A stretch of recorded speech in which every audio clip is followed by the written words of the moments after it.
one complication that we face when we're trying to apply Mill's principles is the question, what or who counts as society? I picked up this idea from a philosopher named Jeremy Waldron. Right? In an essay on Mill, he drew attention to this feature. Right? Mill does not just say that the government may not interfere with people's liberties unless they're harming someone. He says that society may not do so. Right? But this brings up the question, what counts as society interfering with someone's liberty? For example, suppose that I disapprove of a particular book. Right? I think that it's corrupting to the public, and I own a bookstore and I refuse to put it on the shelf. Well, is this an action of society?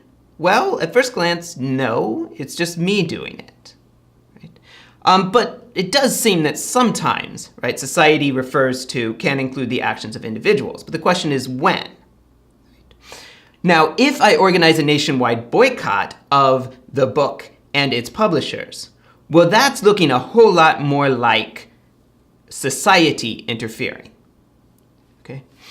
Mill's a little ambiguous on this point. Right? At one point, he goes through a list of things we can do. Right? One of the things he says is we can avoid the person's company, but not parade the fact that we're avoiding their company.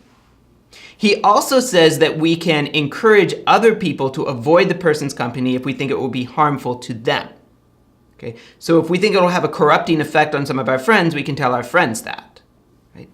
Waldron has suggested that one of the big things he's saying we can't do is try to organize everyone else to shun the person. Right? So we can do things that are necessary for us to act on and take seriously our disapproval. Right? But it's a whole other thing entirely to try to organize a larger group of people to interfere with the person's liberty in some way.